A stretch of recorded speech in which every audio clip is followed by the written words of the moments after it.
Hola clase, here we are again. Open.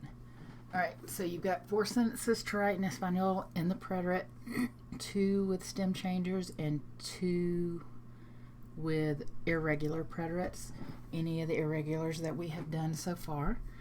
Alright, vamos a revisar. Let's review. Remember, the preterite is a past tense, a completed event in the past, kind of like a flash or a snapshot. Alright, we did regular preterites first. If it ends in an AR, your new endings for past tense are aste, o, amos, estes, aron. Okay, your accents are very important, so I know that you know the difference between preterite and present tense.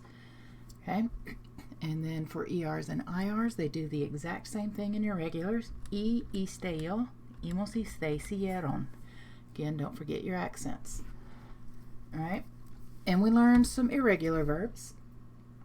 We did ser and ir at the same time because they look the exact same anyway in the preterite. They have the exact same conjugations. Fui, fuiste, fue, fuimos, fuisteis, fueron. Remember that one?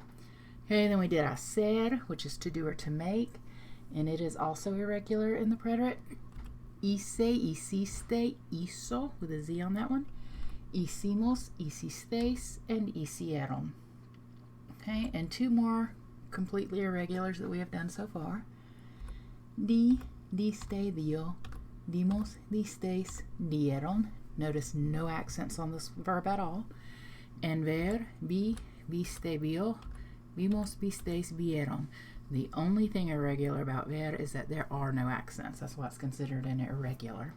Okay, so we've only done 4 completely irregular verbs at this point, and we should know those very well. We're going to get more later, but right now that's what we've got. Okay, remember your Car-Garzar rule. Try to think of it before I get to the next slide. What happens there? All right. If the verb ends in a CAR, a GAR, or a ZAR, the jo form in preterite tense has a spelling change to keep the sound. Car changes to que, gar changes to ge, and sar changes to se. Remember, that only happens in yo. All other forms of these verbs are regular. Okay, we also have the triple vowel rule. Remember, triple vowels do not exist in Spanish. This one only happens with ER and IR verbs. It only happens in your third person, singular and plural, ella, usted, and ellas, ustedes, when your ending is io or ieron.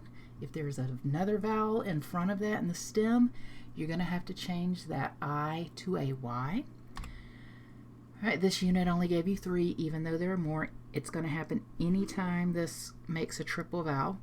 Okay, oí, oíste, oyó, oímos, oísteis, oyeron. Notice the Y there.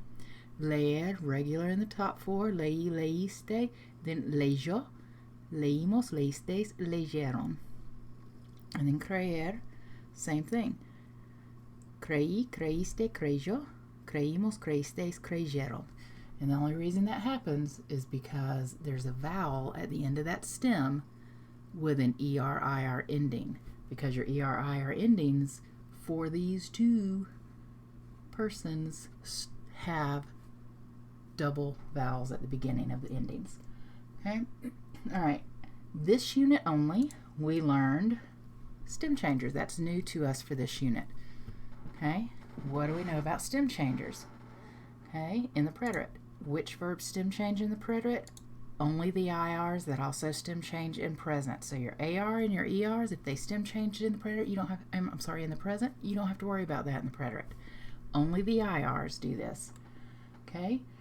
What places do they stem change in on your chart? Only happens in ella, usted, and ellas, ellas, ustedes. So your bottom 2. And then how does it stem change? It only happens E to I and O to U. That's it. All right. Here's some examples for you. Everywhere else they're regular. It's just the bottom 2. So dormí, dormiste, durmió, O to U there. Dormimos, dormisteis, durmieron, O to U. All right. And with pedir, pedí, Pediste. Pidió, that's where your E to I comes in. Pedimos, pedisteis, pidieron, E to I. Everywhere else is regular. Okay?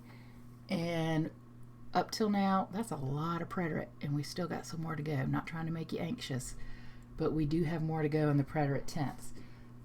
And all of it we use together. All right, so vamos a practicar. Preferir para ellas, what would that be? Prefirieron. Ella is an IR verb that normally stem changes in present. It's in the ellas form, which is one of the forms that has the stem change, E to I. All right, ser and yo, that one was completely irregular, had to memorize it. Fui. Creer para Ana. All right, that one has a spelling change. It's I to Y because of the triple vowel. Creyó. Pedir para tú. Okay, it is a stem changer, but it doesn't stem change in tú in the preterite because it's only the last two. Pediste there, so it's regular there. Almorzar para yo is a stem changer in present tense, but it's an AR verb, so it's not going to stem change in preterite tense. But look at that, it is a sar, so the cargar-zar rule. En yo, en almorcé. All right, seguir para Paco. Seguir stem changes in present tense. It's an IR verb, so it also stem changes in preterite. Paco is in the él, ella, usted, so it does have a stem change. Siguió. All right, más práctica. Hacer para ellas. That's one of your irregulars that you had to memorize. Hicieron. Servir para yo. Servir is a stem changer in present tense. It's an IR verb, so it's also a stem changer in preterite, but it's in the yo form. Yo form in preterite doesn't have a stem change, so it is regular there. Serví. Dormir para Ana. Dormir is a stem changer, OUE, in present tense. It's an IR verb, so it's going to have a stem change in preterite. Ana is just ella, and that is one of the places that it has a stem change. It doesn't do O to UE anymore, though. It's just O to U. So, durmió. All right, next one. Dar para tú. Completely irregular. Had to memorize it. Diste. No accents. Comer para Carlos y yo. That's a regular verb. Comimos. Beber para Paco. That's another regular verb. Bebió. All right. You're going to practice all your verbs that we have learned so far in preterite. Okay, so you're going to download and complete. It's called Pret Mixed Verb Practice. It's a mixture of all our preterite verbs that we've done. It's on the documents page of my blog. Complete it and submit it when you're done. I want to show you what it looks like. Get down here. All right. Notice it says fill in the blanks with the correct preterite conjugation of the correct verb. So you're going to pick the verb that works with the sentence. So you need to know what the sentence means to know what verb to put in place. Don't just give me that verb in infinitive form unless it doesn't need conjugating, and you'll know that through context, through what it means. You're going to also conjugate the verb in the preterite. Okay? And that's it for today. As always, email me if you have any questions. Adios.